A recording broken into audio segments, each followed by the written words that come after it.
is die eerste plaas wat in die Mansdorp area met back and closure gediagnoseer is. Dat het die positiewe resultaat was die 1 Mei aangemeld en ons is 8 dae later is ons kudde geënt. Alhoewel nou na die tyd het ons besef dat ons al van die 24 Mei af diere begin identifiseer het met melkaantekeninge en verskillende simptome wat ons gedog het is iets anderste. Selfs gedog is rooi water en seker so soort simptome. Maar op die ouene was dit toe nou back and claw. En dit is die 29ste het ons die eerste fisiese back and claw simptome opgemerk, veearts ingekry en hy het dit ook as potentiaal so geïdentifiseer. Samples is geneem en in die 1 Mei het is ons ingelig dat ons positiewe back and claw geval het. En ons het teen die 8ste en die 9de Mei begin ent. Daar was 'n redelike op en af gesprekke tussen die verskillende veeartse en staatsveeartse oor moet dit geënt of nie geënt word nie. Is die enting hoe moet dit gehanteer word en ek kon agterkom niemand het geweet hoe moet hierdie ding heel eerste in 'n melkkudde soos ons gehanteer word en ek dink dit is een van ons grootste probleme wat by my gebeur het is, niemand het niks geweet nie. Natuurlik het ons niks geweet nie, want dit is nie veronderstel om in ons area te gewees het nie. Op die ouene is daar toe nou besluit 'n week later, sê 8-9 dae later, dat ons gaan ent. Teen daai tyd het ons ongeveer 400 koeie uit 1300 koeie al positief geïdentifiseer met positiewe back and claw simptome, waarvan dit kwyl en mondsere, die krippelgevalle, voetgevalle het so bietjie later gekom, maar dit was ook toe al teen daai tyd begin krippel raak. En ja, ons het geënt en ons aanvanklik gedink binne teen die Saterdag, ons het die Donderdag geënt en die Saterdag, die Sondag, het ons baie minder back and closure gevalle sien, nuwe gevalle. Maar toe slaan die mesites ons. En toe die bom gebars. Daai maandagoggend, toe is daar 250 aktiewe mesites gevalle wat ons besig is om te moet behandel. En soos mesites is, hy kom in verskillende vorms en verskillende koeie hanteer het verskillend. Vandag is ek seker dat die virus dwars deur my hele kudde was, teen die tyd wat ons, of so te sê dwars deur my hele kudde was, teen die tyd wat ons geënt het. So ons praat van binne 'n week deur die hele kudde. En dit is die ding wat ek dink niemand van ons besef in 'n melkery wat ons grootste probleem is hier. Elke melkkoei, en ek praat nou van die melkkudde self wat in die stalle is, in die stal elke dag deurkom. Elke dag kom hy koei deur die stal en dis waar sy aansteek. So ek is oortuig dat elke koei in my kudde die virus geïnfekteer was met die virus, maar dat 'n ontsettende groot verskil tussen hoe sekere diere en die ding hanteer het en ander diere nie. En as ek vandag moet vir enige boer daar buite moet sê, moet hy ent of hoe moet hy die ding hanteer, is ent jou kudde en beklei om jou kudde geënt te kry lank voor die virus in jou area is. Ek dink dit is die een groot boodskap wat want hoe om te hanteer Ons almal het allerlei planne, anti-inflammatoriese middels, antibiotika, vooruitspuit, ivermectin spuit. Dis alles goed wat ons wat ek dink ander boere gedoen het en Konrad en Justin kan van hulle experience getuig, maar in my geval het ek nie die voorreg gehad om dit voor die tyd te doen nie. Daar's net een ding wat back and closure gaan keer of hy in jou kudde gaan inkom en skade gaan berokkel en 'n ekonomiese impak gemaak en dis volgens my 'n gesonde kudde moet geënt word. En die pad vorentoe vir enige iemand wat in enige area waar daar nog nie is end. Die bestuur van ons industrie en die impak wat die end van ons beeste voorkomend dit is iets wat ons gaan bespreek en gaan besluit en die owerhede moet besluit hoe gaan dit vorentoe werk. Ekonomies kan ek vir julle sê, ek is nou daar waar ek die somme maak, my kudde is deur dit, ons is nou, waar is ons nou, 23 Julie, en ek sien nou die somme. Dit is enorm. Dit gaan my kudde 3 jaar terugsit om weer op getal te kom. In my geval het ek 121 koeie tot op vandag toe geskiet en begrawe. Daar's 180 koeie wat op die oomblik wag vir 'n slagpaal wat daar nie is nie.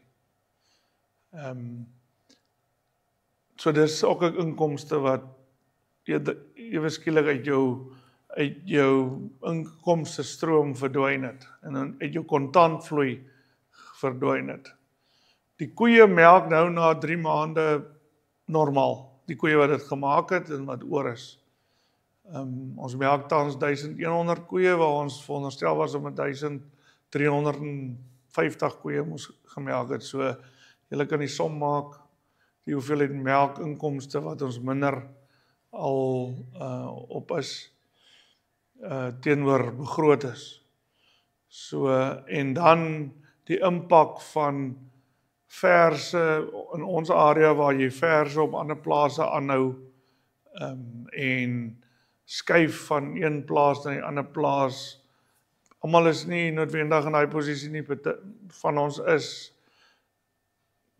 Dit affekteer alles is kostes. Ek voer tans 400 jong verse wat ek na my verse plaas toe sou kon geskuif het.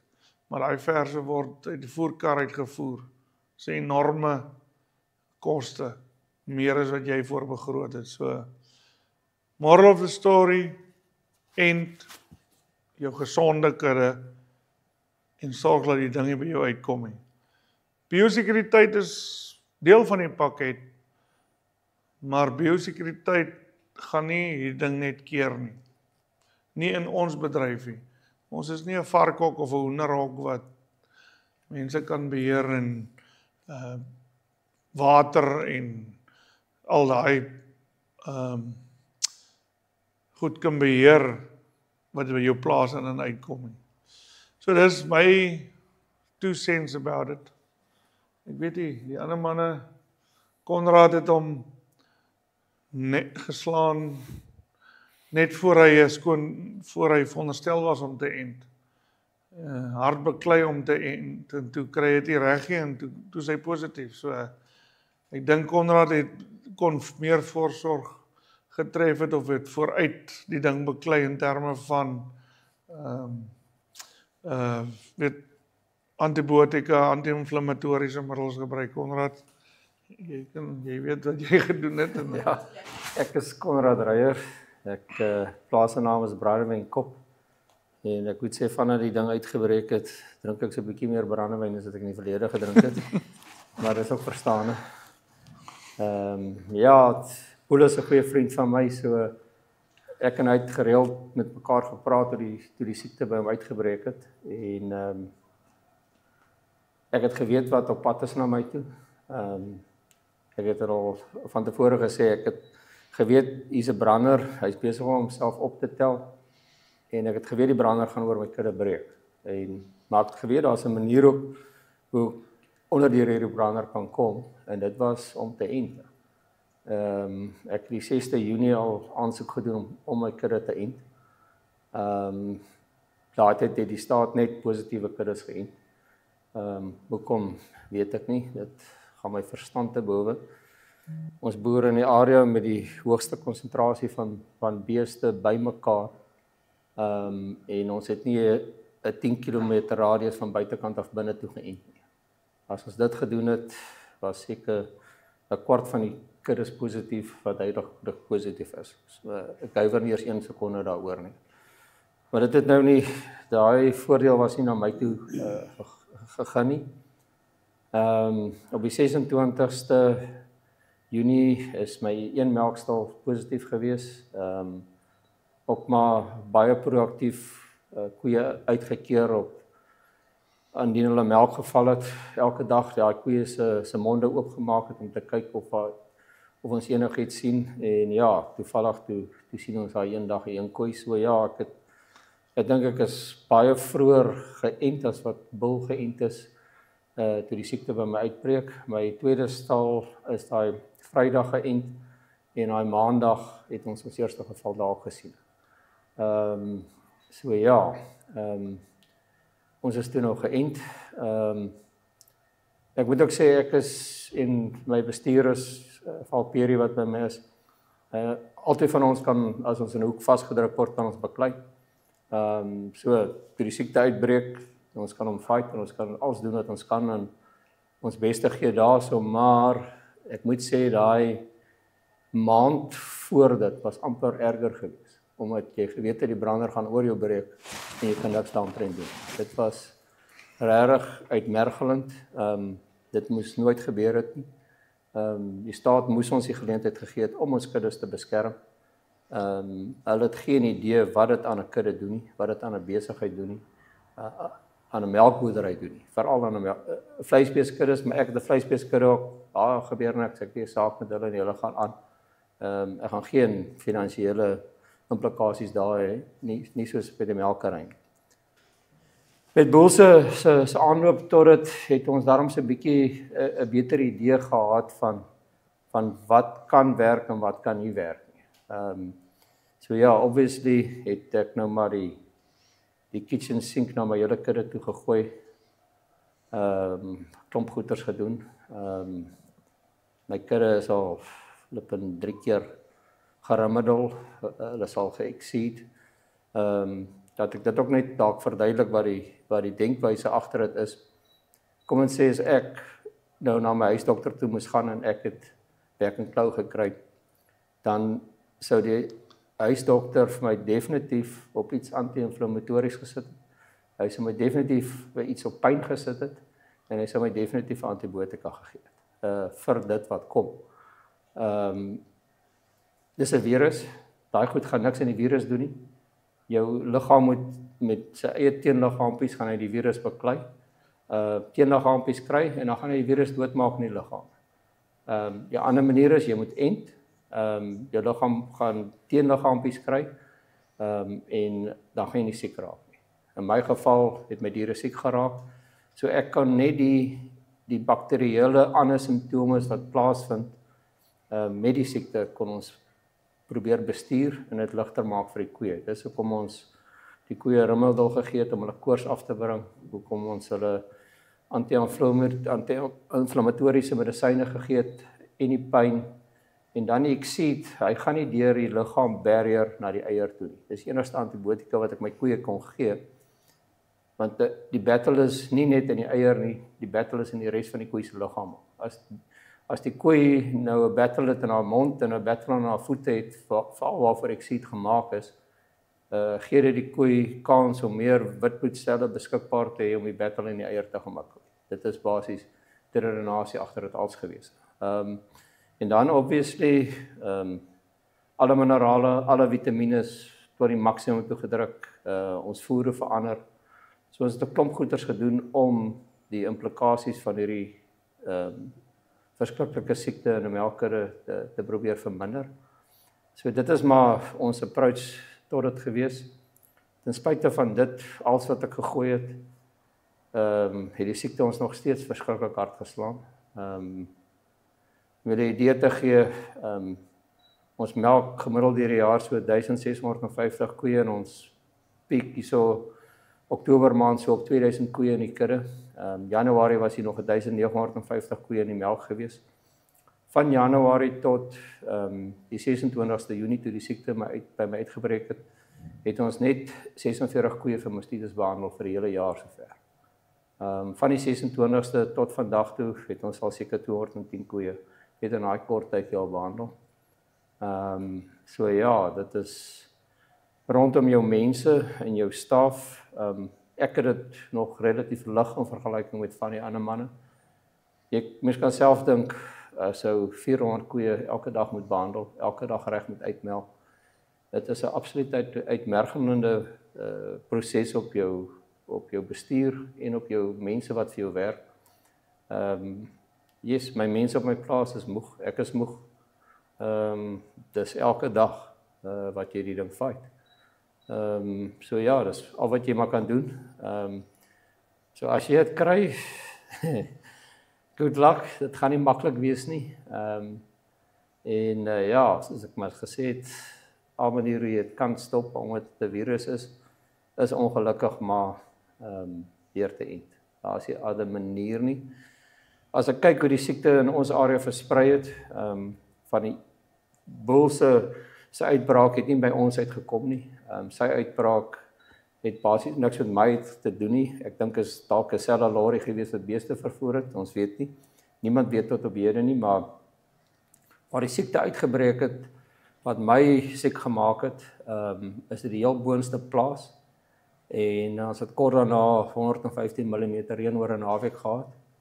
En al die plase stroom af het dit almal gekry. Die laaste een. Hierdie siekte versprei met diere wat 600 diere in 'n 5 hektaar kampie en dan is daar 200 meter na jou buurman toe aan die ander kant. Hy gaan dit kry. As die wind waai, gaan jy dit kry. As jy op 'n vliegtuig sit en as iemand wat verkoue het die helfte van die vliegtuig klim af met verkoue. Hy gaan met die wind versprei. Hy gaan met voëls ook versprei, sonder twyfel. 'n Koei wat in die aand gelê het wat back and claw het met al haar slaim maak so plas slaim. As 'n gans oor hom gaan loop en hy vlieg na die buurman toe, gaan sit tussen die koeie, hy gaan dit kry. Veral as jy in 'n gekonsentreerde area met die hoeveelheid beeste wat in ons area is. Dis hoe hy gaan versprei, sonder twyfel. En al maniere jy hom gaan stop is deur te end. En jy gaan ten minste, ek dink as dit 'n vleisbees area is, kan jy dalk met 'n 10 km radius gaan probeer end. Ek dink met die melkery kuddes met die vele diere wat daar is, ek dink hulle moet ten minste 15 km radius uitgaan in binne van buitekant af binne toe end. Hoopelik, ek dink hulle is besig om hulle sienswyse rondom dit te verander, dat die eienaars van die grond hulle eie diere kan end en daar net iemand is wat toesig hou. En op daai manier weet jy ook die siekte versprei nie van een plaas na 'n ander plaas toe met mense wat in kontak was met positiewe diere nie. So ja, dit is maar my bietjie wat ek het. Ja, rondom 'n budget. Ek weet nie meer wat 'n budget is nie. Ek het nie meer 'n budget nie. Ons sal maar sien waar die budget uitkom op die einde van die dag. Ek dink meeste van ons wat deur hierdie siekte gaan en ek kan nou vir julle onderwonde sê daar's 'n klomp ouens wat nie deur hierdie siekte sal kom nie. Hulle gaan nie. Daar's nie 'n manier nie. Hulle is klaar tyd met finansiëel en dan breek nou nog so iets ook uit. Hulle gaan nie deur dit kom nie. So ja, dit is ek het al net in medisyne in die laaste maand seker al op my karaal seker 1.5 miljoen rand spandeer. Net aan medisyne. Ja, ek moet sê my mense wat vir my werk is amazing. Ja.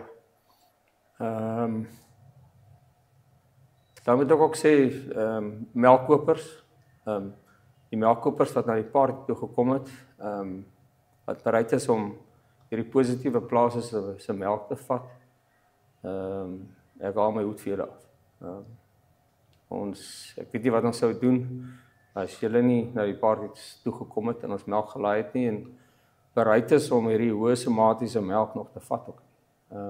Want ja, toe net om julle 'n idee te gee, toe die siekte by my uitbreek, was die 26ste Junie was my somaties op 146.000.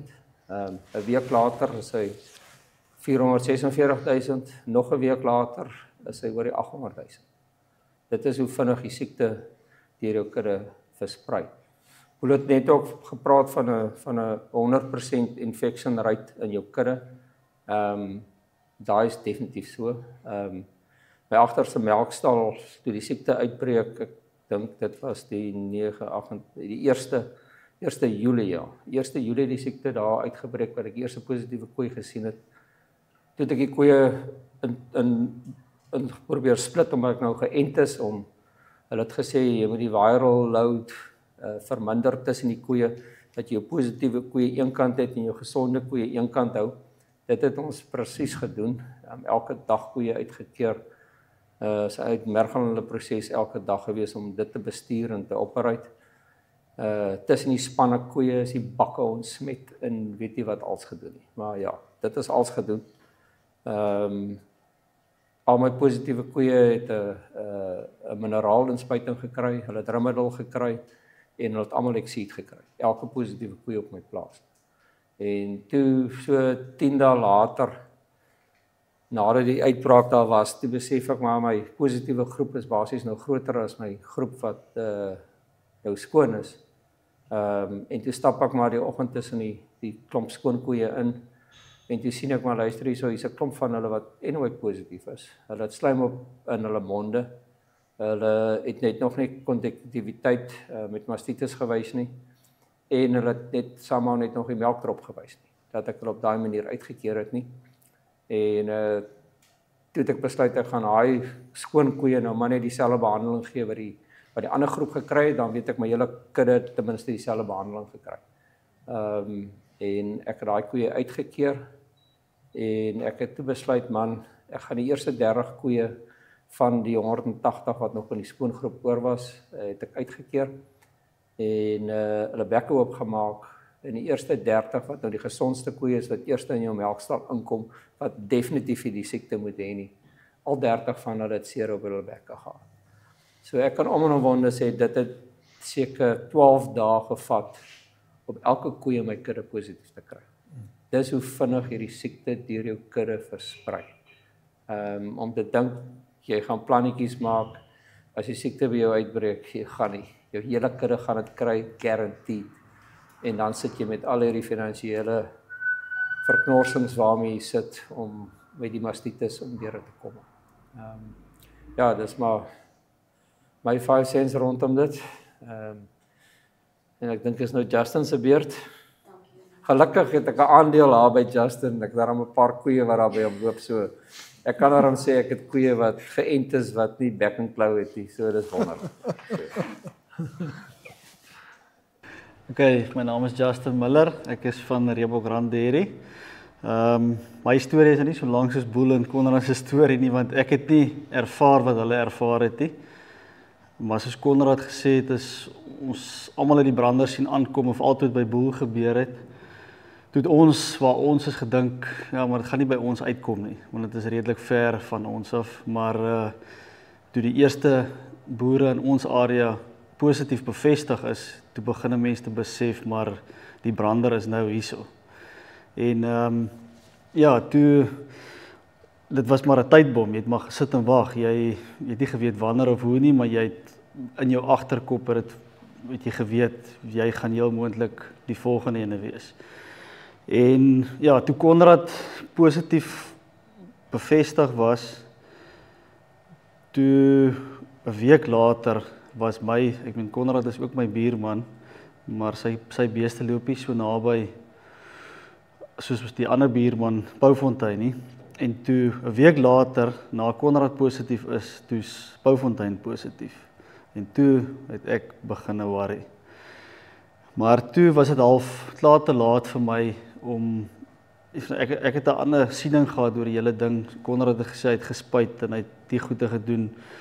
Maar ek het gevoel dit is klaar op my en om my beeste nou deur al daai stres te sit.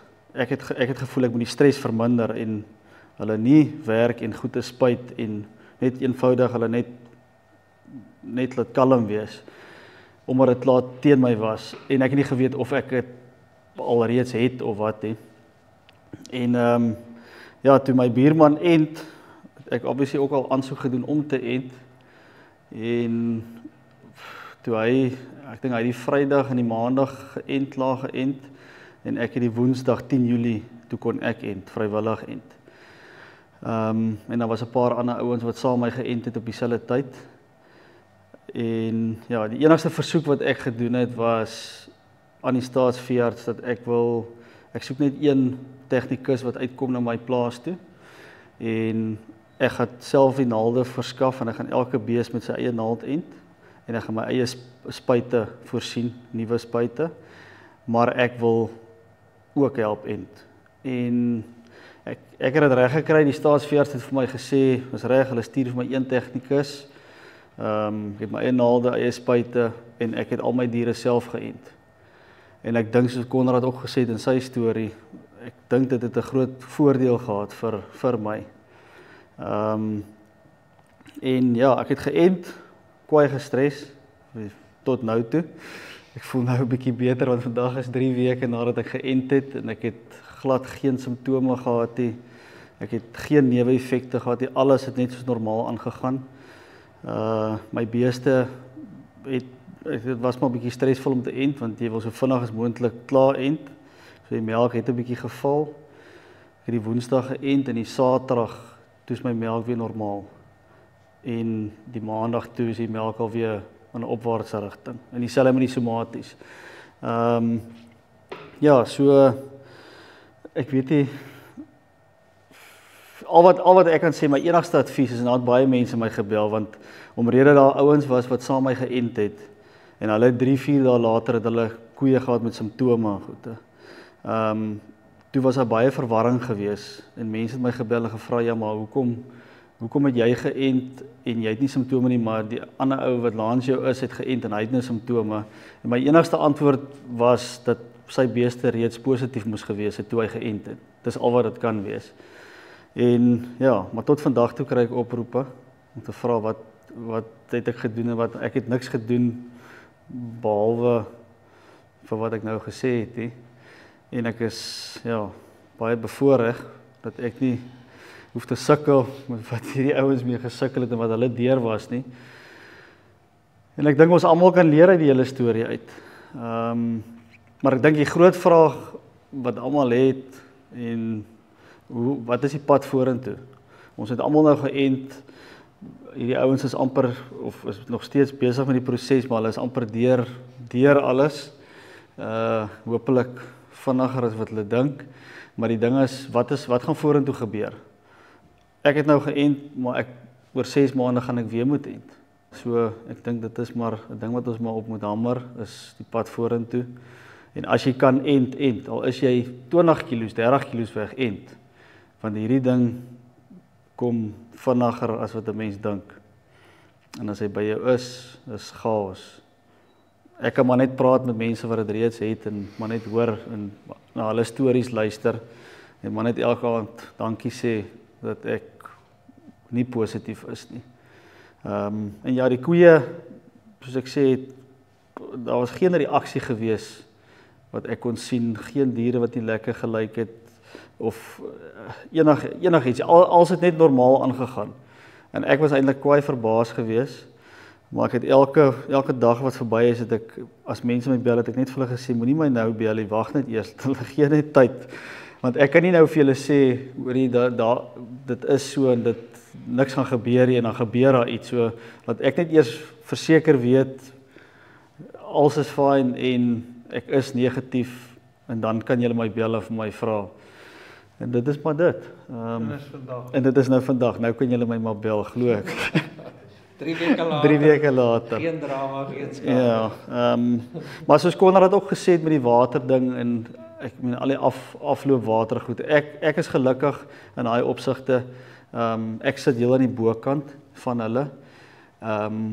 Ek het nie water wat van my buurman afloop na my toe nie. Al my afloopwater gaan af na hulle toe, maar hulle afloopwater kom weer soos wat die virus geloop het. So ja, dit is maar in elke plaas dink ek gaan die ding anders hanteer en daar gaan die effek gaan anders te wees op elke plaas, want ek dink dit gaan maar oor ook tipe genetika wat jy het, kudde gesondheid, jou kudde immuniteit, wat jy voer, al daai goede dink ek speel 'n rol. En dit is hoekom maar party plase is soos Konrad hulle en jy verstaan wat dit is erger op die een plaas as op die ander plaas. Ek dink die feit dat dit by Boel so erg was maar die feit dat niemand geweet het wat eintlik om te doen en wat aangaan. Hy was vir ons leerskool gewees en ek voel jammer vir hom. Maar maar ek meen dit is maar net, ek dink die ouens wat verder weg is van 'n positiewe plaas, dink ek het meer tyd en hulle kan meer leer uit almal uit van begin by Boel. En ja, dit is maar my storie. Ja, ek dink by my soos ek het al gesê het en ek is al nie gestenig daaroor nie, maar almal het hulle opinies daaroor, maar ek is geneig om ek en my konsultante is geneig, ons voer 'n koei vir wat ons dink sy nodig het om haar beste potensiaal te bereik. Dis die basis waarop ons as dit kom by kragvoer en supplement voeding. Ons kyk van wat se veiding het ons en wat se refoer ons beskikbaar het en van daar af werk ons na wat moet ons daar gee en hoeveel moet ons daar gee om by haar potensiaal, want ons het 'n goeie idee van wat ons genetiese potensiaal is en ons werk om die meeste melk nog steeds bekostigbaar, maar die meeste melk uit daai koeie daal en haar potensiaal so te bereik. En ek dink ons het dit, as ek my vergelyk in ons studiegroep, waarvan ek en Konrad toevallig in die studiegroep is, kry ons dit redelik suksesvol reg om nog steeds 'n winsgewende boerdery te bedryf. Al is ons uitgawes dalk hoër, maar ons melk is op darm hoër. En dis hoe ek dit sien. So ek skroom nie om vir die koei te gee wat sy moet kry nie. En ek dink jy gaan dit gou verander nie.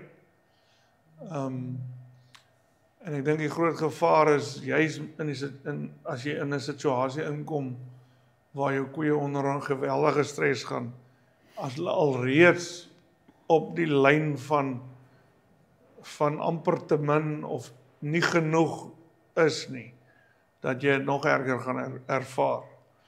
Ons het, toe dit ons gebeur, ek sê ons kragvoer gramme per liter, as jy dit so wil sien, die meeste mense druk dit so uit, maar ook dit wat ons in ons voer het, meer sink, elke mineraal, spoorelement wat 'n verskil kan maak.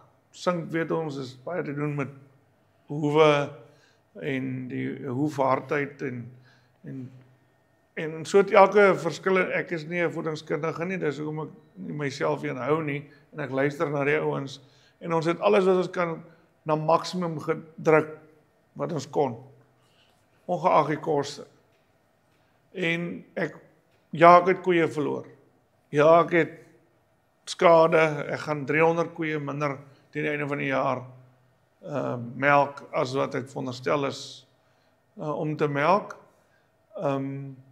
In elke in elke kudde is daar wel koeie wat eintlik veronderstel is op pad uit.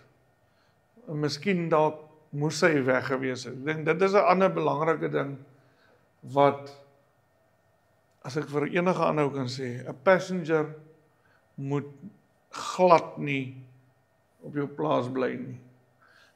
Ten alle tye. Al as jy op die beste stadium van ek weet Justin like om koeie vet te maak en dan breek hy einde van die jaar by die veiling met 'n klomp vet koeie. Dis nou as jy genoeg kos het, kan jy dit doen. Maar 'n passenger kos jou net, 'n passenger koei wat net nie vir jou geld inbring nie. En ek dink ou moet ontslaa raak van daai goed vinniger as wat ons. Op my plaas sal 'n koei wat vorentoe mastitis as gevolg van haas geneties of genetika of immuniteit of net daar vermoë om bakterieë en siektes te bestry, weet te fight. Sy gaan vinniger op 'n lorry klim as ek dit kan doen.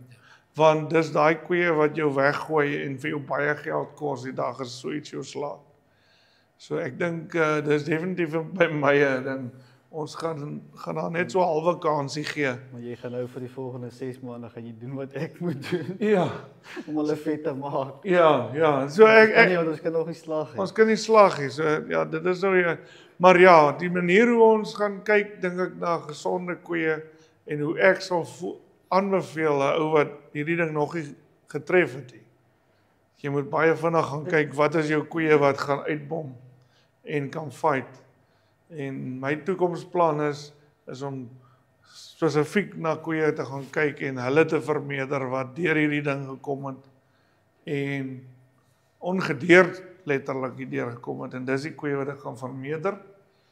En ja, ek dink ek is die kragvoer, soos jy sê, as jy gaan skimp, gaan sy jou skimp. En die dag as die stresstyd kom, gaan sy jou wys. Jy wil mos nie na my kyk hê. So ek gaan jou nou terugwys wat gebeur. So ja. Ek dink die algemene gesondheid van jou hele kudde is baie belangrik. So ou gaan definitief ek het al seker 2 weke voor die siekte by my uitgebraak het ek al my mineraalpakke en my meel verander. Ek het vitamiene in die meel opgestoot. Al die koeie is gemultiminok om hulle mineraalstatus op die maksimum te probeer kry met die siekte wat uitbreek. Toe die siekte by my uitbreek het ek 180 koeie die dag daarna opgedroog op. Ek dink baie van hulle het nog nie die siekte gehad nie, so ek dink hulle is toe geënt en hulle is in my drooggroep in waar hulle spasie het, so ek glo daar gaan 'n groot groep van hulle gaan die enstof sy werk doen. Dat hulle nie die siekte self in die sisteem gekry het nie en hulle gaan normaal kalf. Ja, dit kos ou 'n klomp geld, daai klomp koeie is uit die sisteem uit, hulle was nou nog in die melk gewees het. Maar ek dink dit is 'n goeie besluit gewees wat ek al geneem het. En ek het ook die 2 weke voor ek het gekry het ek my kudde uitgeslag. Ek het enige koei wat oor die 500 kg weeg, wat minder as 15 liter gee, het ek net eenvoudig laat slag. Ek het nie eers vrae gevra nie. Ek het ook gekyk, enige koei onder 500 kg wat my 12 liter gegee het ek net eenvoudig laat slag. Ek het hulle gelaai van my plaas af gekry. En ek moet ook sê, baie van die koeie wat ook met mastitis sukkel is veral ek het by my het ek ongelooflike speenprobleme gekry met die siekte. Hy maak 'n geel blaasie op die speen. Daai blaasie gaan stikkend en hy maak 'n roof. Dit is net so goed soos hierdie sagte vleis wat jy hier in die binnekant van jou arm het wat jy brand. Hy maak so 'n geel blaasie en as hy stikkend gaan is dit rou daaronder. Dis effektief hoe dit met die koeie se spene is. So ja, ek het maar my eie salf vir mekaar gesit met 'n mix van tea tree en weet jy wat als nie, en ek dink op die einde van die dag het dit ook 'n groot verskil gemaak, net met die hoeveelheid mastitis gevalle wat ek het, sê in vergelyking met Bill, want ek het gesien wat aankom. Hy kon nie die brander voor die tyd sien nie, die brander het net one time boor omgebreek. So ek het al begin dink en plannetjies begin maak hoe gaan doen. Moet ook sê, baie van die daar's koeie met perfekte spene wat ook mastitis kry, maar baie van jou koeie wat seer op hulle spene het, wat se eiers so 'n bietjie dieper is, wat meer in die modder is, waar die mediale ligament al gegaan het, waar die speen raak in die been met die seer, sy kry mastitis. Ek wil dis soos enige melkboer wat weet as 'n koeie gewoonlik 'n sny op haar speen kry, jy behandel haar en smeer salf aan en gewoonlik 'n week later het sy mastitis. Nou sit jy met 'n kudde van 1200 koeie, effektief 600 koeie het sny op hulle speen. Jy gaan mastitis hê, dis 'n given. Maak nie saak wat jy doen. Wat die mastitis en die somaties aanbetref, en soos Konrad gesê het, hy het nou 'n klompie voorbereiding of met 'n plan ingekom. Ons het eers die 5de dag het ons die muskieters ons na ons geënt het, muskieters ons getref. En daar is ongelooflik mense wat my gebel het, soos wat hulle vir Justin, seker nou die wat nou vir Justin bel. Wat is amper asof het die enstof die muskieters veroorsaak. Ek is redelik seker dit is nie die geval nie.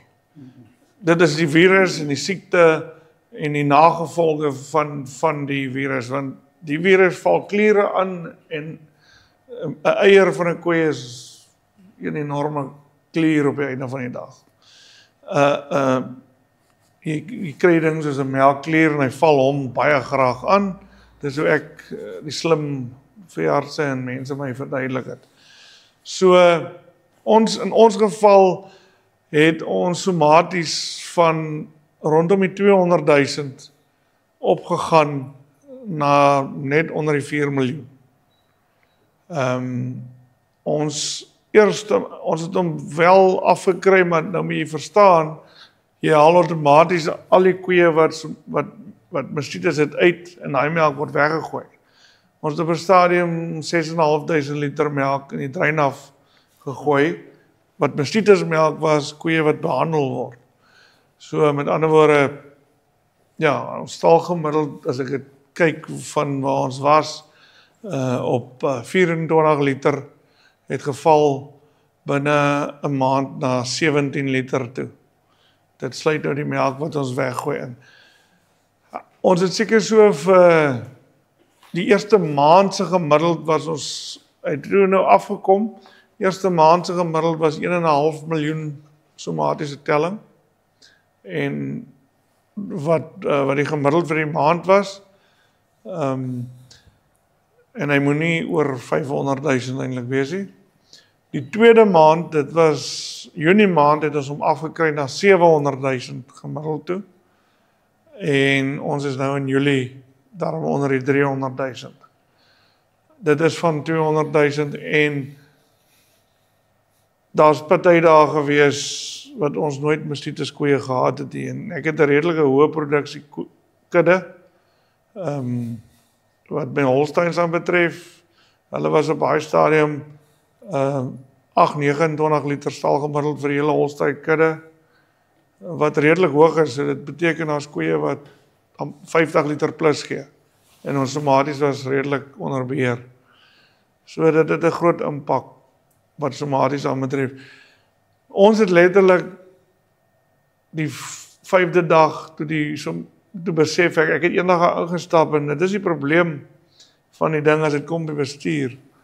Die manne fight so om die siek diere te identifiseer en te probeer help en in te spuit en goed. En ek het daar gaan staan want ek het probeer wegbly van die koeie af, omdat ek nog ander plase het.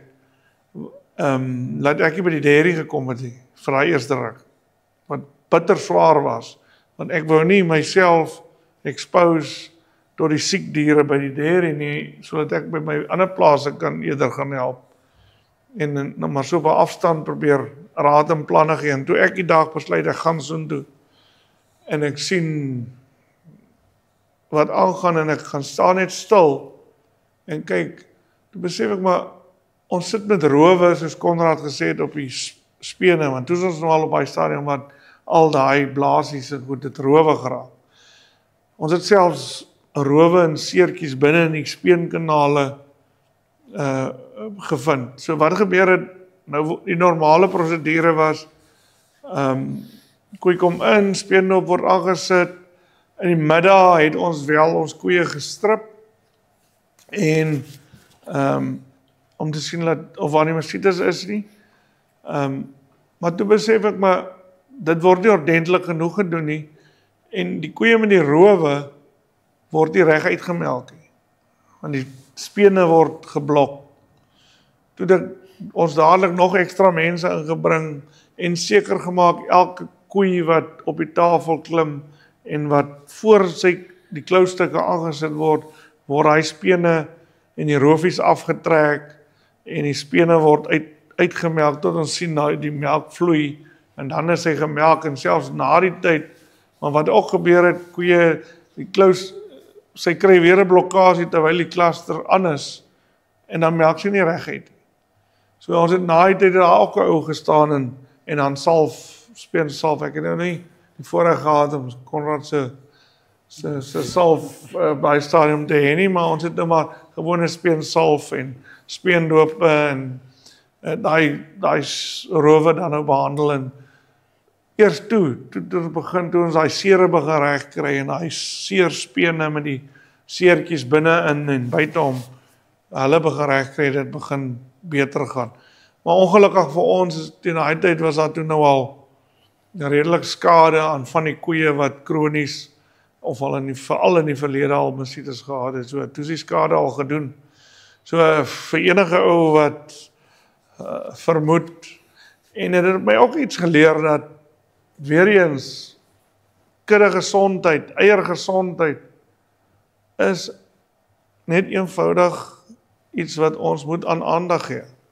En eerder ontslaa raak van die goed wat nie wat nie eiergesondheid kan hoe noem mens dit natuurlik kan eiergesondheid behou nie. Soos 'n koei wat mastitis kry onder dieselfde omstandighede. My vraag is altyd, hierdie koei kry mastitis en hierdie ene nie. Hulle word presies dieselfde behandel en hanteer. Hulle wy in dieselfde kampe, alles word dieselfde met hulle gebeur.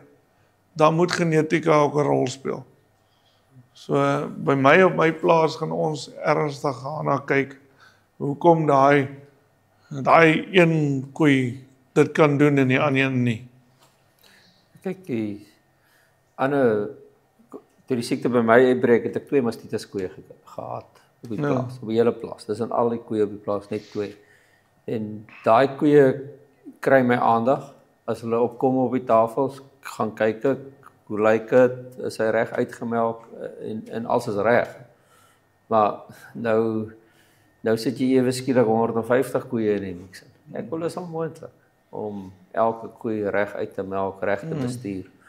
En dan, ek wil die 100 koeie wat ek op 'n stadium, wat ek op die draaitafel het met mastitis, ek wil dit van ons elke dag 'n uur, om daai koeie reg uit te melk met, ek dink ons is 1, 2, 3, 4, 5, 6 mense, wat elke dag, elke oggend met daai koeie werk, om te sorg, kyk of ons hulle kan red nie.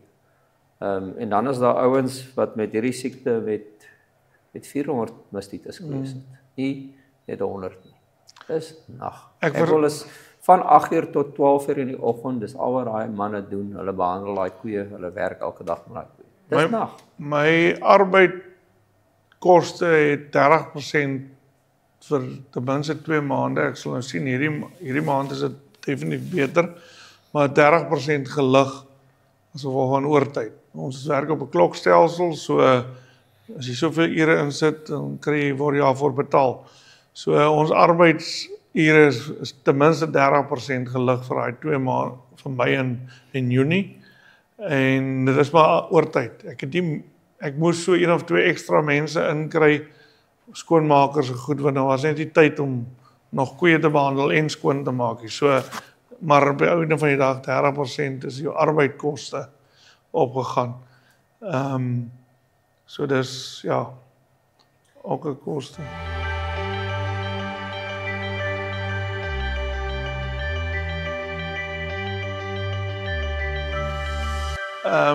Elke koei wat geënt is, gaan tot en met 6 maande ten minste. En ek weet nie na 6 maande nie. Dit weet ek, want dis die ander probleem, en ek dink dis een van ons grootste frustrasies. En dis iets wat hoor op baie ernstig moet aangespreek word, is tot vandag toe kon ek nie op papier enige iemand van die staat, wat nog te sê van enigiemand, want niemand 'n definitiewe protokols kry nie. Die ding is geskryf soos hy gaan en hy word verander. Niemand is bereid om vir jou te commit en te sê, soos ek nou hier sit, is daar definitief koeie by my wat as ek kan, gaan ek hulle eerder tot November is my 6 maande periode. Gaan ek probeer, want hulle is besig om vet te raak. As ek kan, as dit reën en ek het genoeg kos, gaan dit absoluut finansiëel beter wees vir my om hulle te laat vet raak in November maand, wanneer ons almal weet vleisprys beter raak, normaalweg, dan te laat slag.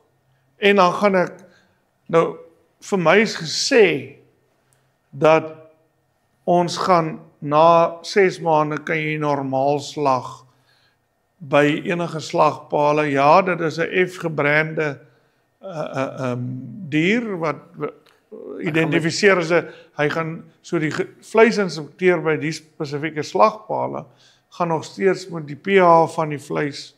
Dis wat vir my gesê is.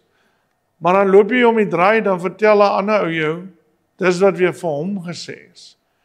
So, die probleem is, hulle moet vir ons kan sê, want ons moet beplanning doen. Jy weet, hierdie magdom, daar's geen manier hoe hierdie magdom beeste geslag kan word nie. Want vir elkeen van die boere wat ingeënt is, gaan dit die heel beste wees om van 'n slagkoei so vinnig as moontlik ontslae te raak, dat hy wegkom, en dan gaan nie 'n manier wees om dit te doen nie. So ons gaan moet die reëls en die regulasies laat ons kan beplan. Ja, daar's 'n properse witskrif wat vir my sê doef nie. Ja. En niemand weet nie. Ek wil tot vandag toe dink ek weet nie dit wat hulle in die laaste 3 dae bygeënt het nie, is al 77,000 diere in ons area geënt. 77,000 diere is al geënt. Ek alleen gaan klein plaas besig hou as ons kan begin slag, want ek het van dit boel positief gekies, het nie 'n dier geslag op die plaas nie, tot vandag toe nog nie. Ek het van Januarie af nie 'n dier geslag nie. So dit is nog bo op my, want ek het geslag. As gevolg van die vleispryse het ek gedog ek is slim. Ek hou my beeste terug en toe slaan die ding en toe nou sit ek met 'n klomp renostervet beeste daar plus die casualties. So as ek geweet het Maart maand die ding kom en ek hulle almal geslag het, ten minste whatever ek kon gekry vir hulle, maar ek het hulle geslag. Maar ek dink die twee belangrikste dinge is dan moet die slagpale so vinnig as moontlik of 2 of 3 geregistreer raak en regkom, ge-upgrade raak, wat ook al. En dan moet die enstof moet aan die boere vrygestel raak dat ons dit by die veeartse kan bestel om ons beeste te ent van hier af vorentoe. Want dit is, ek meen ons kan nie volgende jaar weer hierdie pad stap en moet beklei ons wil ent en aansoek doen om te ent. Justin, jy het knopvel in jou melkkudde gehad. Ek het knopvel siekte in my verskudde gehad. Knopvel in jou melkkudde is nie baie minder. Hy versprei dalk nie so vinnig soos hierdie dingie, maar ek dink hy's erger op die koeie. Hy's erger op die koeie. Maar knopvel enstof kan ek nou gaan koop in my koeie eind. So dit maak nie vir my sin nie. Daar moet meer tyd gespandeer word aan, as ek reg is, en dis maar wat vir my gesê is, die voerkrale, die vleisvoerkrale, groot voerkrale, dit reg gekry om binne 6 weke na enting hulle beeste normaal te slag. Whatever ook al die normaal is. En aangegaan. Ons het nou, ek is al by maand 3 verby. Kry nie 'n antwoord nie. Ons kry nie 'n antwoord nie. Ek voel net vir my en daar moet meer werk gemaak raak op wat is die toekoms en die protokols en is die huidige protokols van pas. Jy weet, moet 'n bees regtig eers op 6 weke, mag hy eers op 6 weke na en in sy geval waar hy nie 'n positiewe kudde gehad het, maar geënte die kudde, moet hy nou regtig eers op 6 weke of na 6 maande normaal slag? Want huidiglik sê hy, as ek dit reg verstaan, ek word nou hanteer soos asof jy positief is, maar eintlik is ek eintlik vals positief. So almal worry oor, ja, en ons moet oor hierdie grondvlak probleme sukkel, worry, maar die groter prentjie is nou te groot dat 'n enkele 2 of 3 slagpale 'n groot verskil gaan kan maak, waar ek sê, kom ons gaan kyk van bo af, wat is relevant? Weet van hierdie protokols as ek reg is, ek het gehoor tot 1960. Ek kan nie dink dat in 1960 se protokols nou nog relevant is nie. Ek het gehoor van dit is 1980 geskryf. Ja, van 1980 af dan nou toe dinge verander. Exactly. Die streins waarmee ons werk, die enstowwe waarmee ons Daai dit tyd was dit lewendige enstof. tegnologie waarmee ons dit doen het. You name it. Ek weet dit nie hoe hulle gaan tans huidiglik 77,000 beeste gaan monitor en gaan brandmerk en gaan hoe gaan dit gedoen raak? Dit is eintlik onmoontlik en dit is nie waar dit gaan stop nie. En die ander vraag is diere wat soos kalfies wat gebore raak, verse wat nie geënt was nie, maar wat nou gebore is, die ma's geënt, al daai dinge, hoe gaan die hele ding gehanteer raak? So die vraag is, ek sê nou vir jou, ons moet baie mooi en ek weet daar's vergaderings binnekort met die minister en goed wat waarvan ons ook betrokke is by om inligting en data. As dit dan moet wees dat ons in 'n disaster area of whatever ook al is, soos die naam van die ding is. Hoekom maar moet 'n naam gegee word, nou kan jy die besluite neem. Maar jy kan nie die besluite geneem het toe dit nou weet jy moet nou eers sê dit by jou uitgebreek het, moes daai besluit daar klaar geneem word. Jy moet nou eers sê dit is nou so dit is voor jy kan 'n besluit neem. Maar hoe vinniger dit gebeur laat ons en ek dink dis die enigste keer tyd wat ons nou regtig kan gaan in detail sit en sê dit is prakties moontlik en dit is nie. En dis hoe dit gaan werk. So ek dink ons raak nou frustreerd. Ja. Kyk, net 'n ander puntjie op wat ek dink belangrik is met 'n vleisbeeskudde versus 'n melkkudde. 85% van my inkomste kom uit melk. 15% van dit kom uit die slag uit. Ja. As ek vir die 15% 6 maande moet wag, nou praat ek wag vir dit. Maar gee my net dat ek maar sodat ek kan end sodat ek die 85% van my kudde kan beskerm en my inkomste kan beskerm. En dit is die hele crux rondom. Ek dink dit is op sommige die entery van 'n melkkudde versus 'n vleisbeeskudde.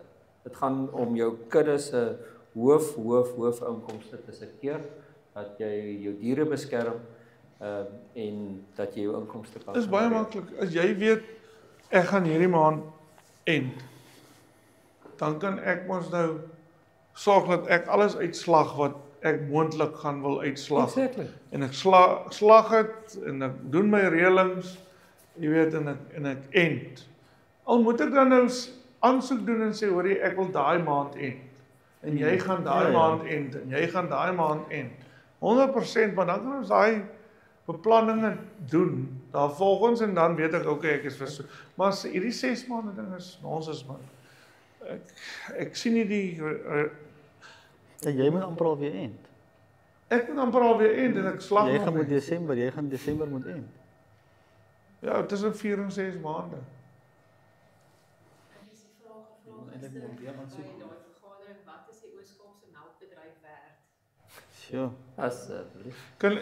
Kan ek jou nou en ek het dit vir die direkteur-generaal so onopwonde gesê. My melkkudde kommersiële waarde voordat Back and Closure my getref het en voordat ek geënt is was R40 miljoen werd.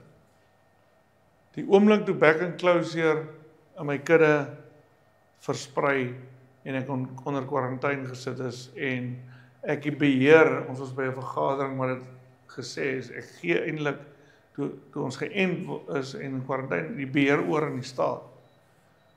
Daai oomblik toe val my melkkudde se waarde na die melkinkomste wat ek op daai saamkom. Gelukkig teen 1.2 amper 3 miljoen oor die 3 miljoen seltelling het ek nog steeds iets vir my melk gekry. Want nie heidaglik meer die situasie is as gevolg van die volume van die so ek is aan die een kant as die eerste ou gelukkig gewees dat my melk in die poolmelk nie so groot issue was nie en ek kon hanteerbaar en weer eens my melkkoper het my tegemoet gekom, maar mens kan ook verstaan die volume waarmee dan nou gewerk word en dit 'n issue is.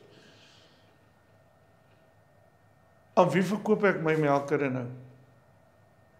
As ek nou doodgaan en my melk is net die 31 boere wat dit het. Net hulle kan gelukkig nou, maar op daai stadium was daar nog niemand anders. Toe sê ek vir haar, wie gaan my kudde koop? Niemand nie. Dit maak my 40 miljoen nou ewesklik niks werd. Dis is so basic as dit. Jy weet, dit maak ons hele area. Dit maak ons swak. Ek meen, hulle vertel ek hoor van 20 en 22.000 rand Holstein vers wat uitgevoer is in Afrika die laaste paar jaar of wat. Daai klas geld, 20.000 rand. Daai waarde is weg. Staan nie meer. Daai waarde is weg. Dit kos jou, ek sê nou vir jou om 'n vers groot te maak, as jy hom vir onder 16.000 rand groot maak, gaan hy vers in elk geval nie melk gee nie. En op die oomblik is ons verse, as jy sou ekstra verse verkoop, slag. Ja. Nee, hy is nie slag werd nie, want daar is nie 'n slagpaal nie. Wat dink jy gaan dit 'n koeie laktasie kos?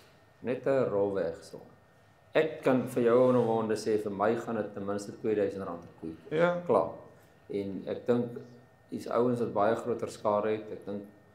Ek dink R3000 'n koe koste laktasie gewys met al die melk wat jy weggooi met al die behandelings. Baie naby aan dit. En ek skat uit die 77.000 diere wat al klaar geënt is, wat dink omtrent almal positief is. Daar's teen 35.000 melkkoeie positief. Huidiglik Maklik. boere wat deur dit gaan.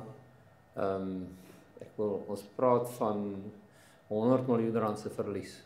Klaar, net hierdie laktasie. Ons kyk nog nie eers na volgende laktasie.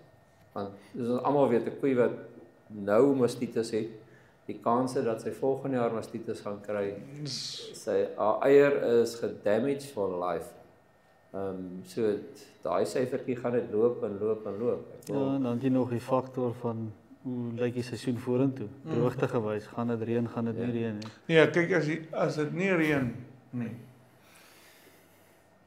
Gaan dis oor R100 miljoen se ding die jaar. As dit nie gaan reën nie hierdie jaar, en dit moet nou reën, dan sê ek net vir jou ek weet nie wat die banke en die koöperasies met al die melkplase gaan doen nie. Maar hulle moet ernstig. Ek weet ook nie. Ek kon nog met Desmando. Ja.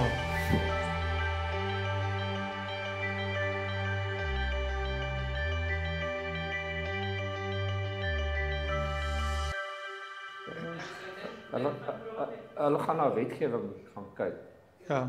En pressure op wetgewing moet gaan sit, want ek wil 'n land soos Brasilië wat end elke jaar.